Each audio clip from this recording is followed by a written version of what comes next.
es endeudarse en primer lugar. Algo profundamente inmoral porque implica que la fiesta de hoy se la van a estar haciendo pagar a las generaciones futuras porque la deuda, ¿sí?, son impuestos futuros.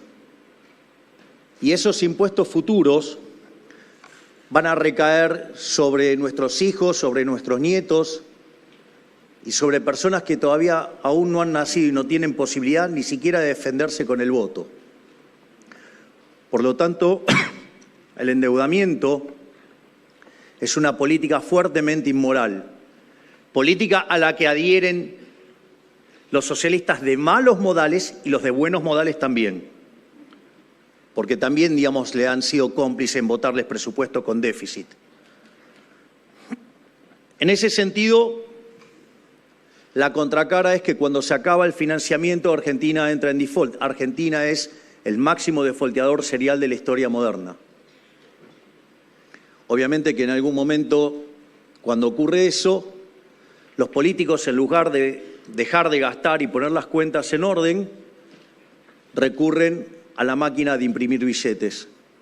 Es decir, que terminan generando inflación.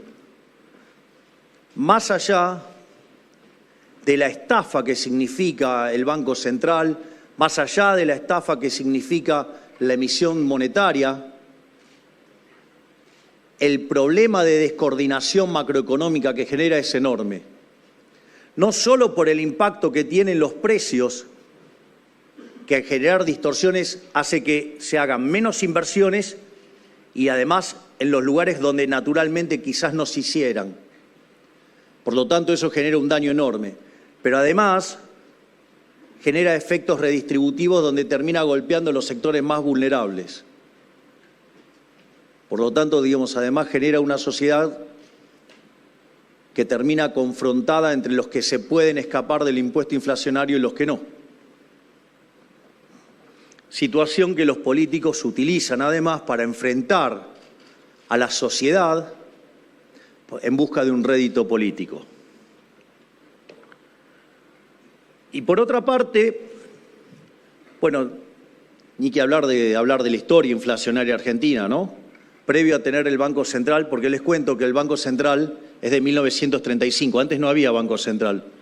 Y Argentina había llegado a ser el país más rico del mundo en 1895 y no tenía Banco Central. Digo, un pequeño dato para que aquellos esclavos mentales que no pueden salir de estructuras vetustas que solo sirven para los políticos ladrones, que son cómplices de los políticos ladrones, porque en los últimos 20 años, con el señoriaje, a los argentinos de bien nos robaron 280.000 millones de dólares.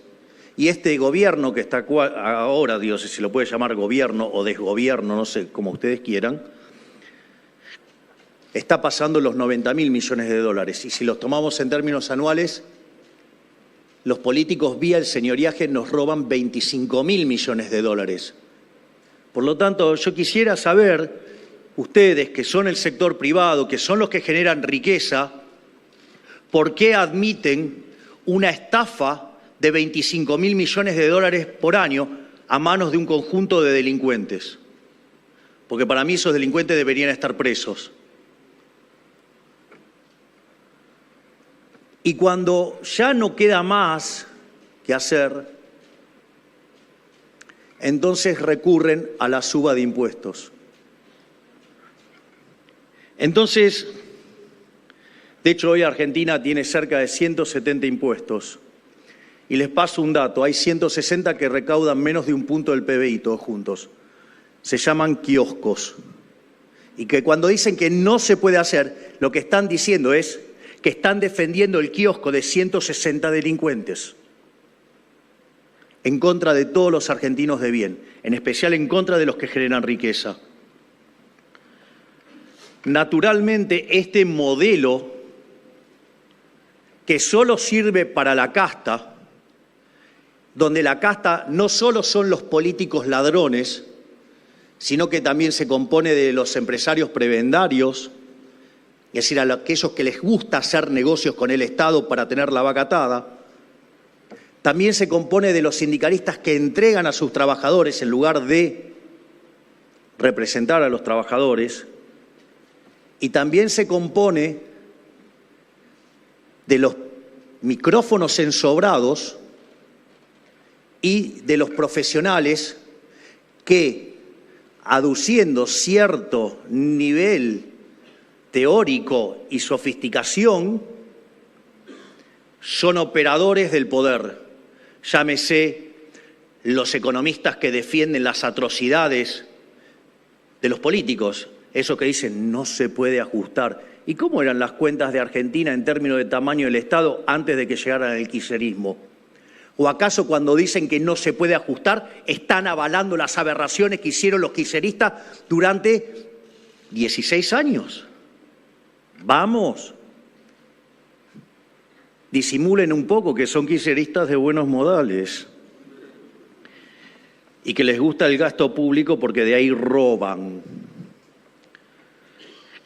Entonces, ese es el modelo de la casta, la de buenos o la de malos modales. Un modelo que lo único que va a hacer es que seamos la villa miseria más grande del mundo, porque arrancamos el siglo XX siendo el país más rico del mundo. Hoy estamos al tipo de cambio paralelo 140, 45% de pobres. Y lo más doloroso, en el país que produce alimentos para 400 millones de seres humanos, con una presión fiscal en el campo del 70%, el Estado se lleva el alimento de 280 millones de seres humanos y hay 5 millones de argentinos que no le alcanza para comer. Entonces que me vengan y me expliquen que de esto se sale con Estado presente, porque en realidad lo único que hizo el Estado presente es hundirnos en esta miseria. En ese sentido, nosotros proponemos un verdadero cambio. El verdadero cambio de verdad. Nosotros venimos a dar un cambio de 180 grados, que dicho en 3 generaciones da 540 y todos saben qué significa. Les mando saludos.